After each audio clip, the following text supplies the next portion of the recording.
Hello दोस्तों, मैं हूं आपका दोस्त एडवोकेट शिवेंद्र प्रताप सिंह। आज हम आपको बताएंगे कि आप अपनी पत्नी के खिलाफ वो कौन कौन से केस हैं जो केस करके उसे परेशान कर सकते हैं, हैरान कर सकते हैं, उसे जेल भेज सकते हैं। ध्यान रखें कि पति पत्नी का विवाद मैक्सिमम कारणों से ये होता है कि पत्नी के मायके वालों के इंटरफेयर से ही स्थितियां खराब होती हैं। दूसरा सबसे बेस्ट और सबसे ज़्यादा जो कारण आजकल देखने को मिलता है कि वो किसी और से इंगेज रहती है फ़ोन पे, यानी कि कुल मिला के कहें कि एडल्ट्री में। हालांकि ऐसी सभी औरतें ऐसा नहीं करती, उनके साथ अपराध भी हो रहा है, ऐसा मेरा बिल्कुल कहना नहीं है। लेकिन आज का यह वीडियो है कि पत्नी पर कार्रवाई कैसे कर सकते हैं, क्या क्या मुकदमे आप अपनी पत्नी पर कर सकते हैं। सबसे पहले तो आप ये समझें कि अगर आपकी पत्नी आपका घर छोड़कर रह रही है, कहीं बाहर रह रही है, मायके में रह रही है, तो उसे बुलाने का सेक्शन 9 हिंदू मैरिज एक्ट के तहत मुकदमा कर सकते, केस कर सकते हैं। अगर आप मुस्लिम हैं तो रुखसती का केस कर सकते हैं, बुलाने का केस कर सकते हैं।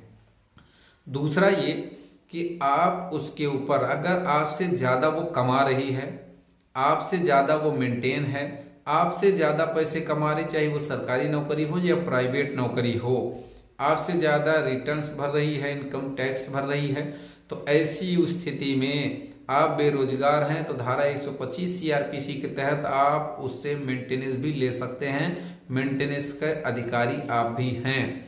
तीसरा ये कि अगर आपकी शादी जबरदस्ती कराई गई है, यानी कि पत्नी की शादी जबरदस्ती कराई गई है, तथ्यों को छिपा कर कराई गई है, झूठ बोल के कराई गई है, आपकी पत्नी तमाम असाध्य रोगों से बीमार है, पीड़ित रहती है, कुल मिला के यूं कहा जाए कि या फिर वो एडल्ट्री में है या उसकी शादी पहले से कहीं हो रखी थी, तमाम ऐसे ग्राउंड्स होते हैं जो होते ही है सामने।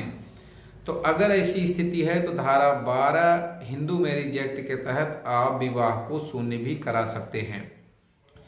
चौथा ये कि अगर आपकी पत्नी आपके साथ मार पिटाई, घरेलू हिंसा, गाली गलौज, तमाम ऐसी बातें करती है, एडल्ट्री में है, तो आप धारा 13 हिंदू मैरिज एक्ट के तहत उससे डाइवोर्स भी ले सकते हैं, यानी तलाक भी ले सकते हैं। पांचवा ये कि अगर आपकी पत्नी आपके परिवारी जनों के खिलाफ मार पिटाई, गाली गलौज, अभद्र व्यवहार करे, तो आपके माता पिता यानी कि पत्नी के सास ससुर द्वारा उस पर घरेलू हिंसा का भी केस किया जा सकता है। छठवां ये कि अगर आपकी पत्नी समस्त स्त्री धन लेकर चली गई मायके और उल्टा आपके ऊपर एफआईआर कर दी, तो जो समस्त स्त्री धन लेके गई है उनके खिलाफ, उसके खिलाफ 406 का भी केस आपके माता पिता के द्वारा किया जा सकता है।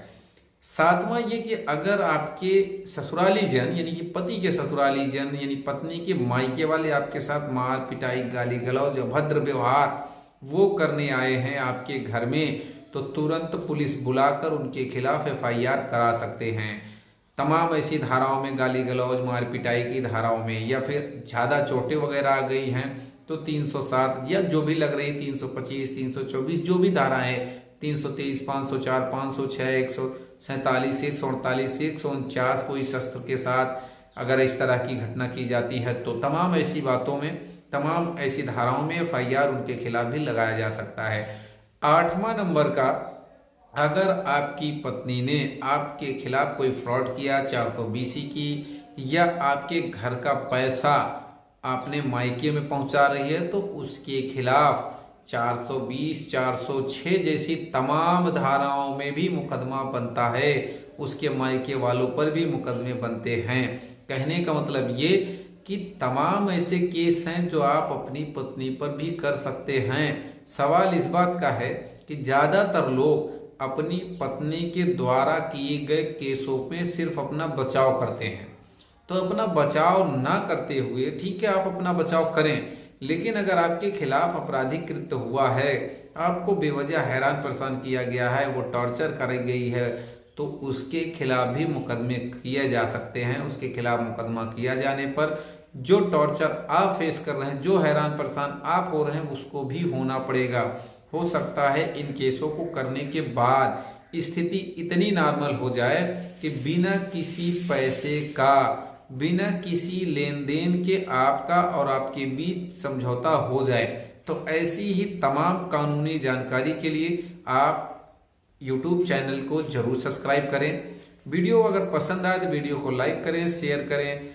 अगर आपका कोई सवाल शेष रह गया तो कमेंट बॉक्स में कमेंट करके पूछ सकते हैं। स्क्रीन पर चल रहे नंबर पर भी आप जानकारी ले सकते हैं।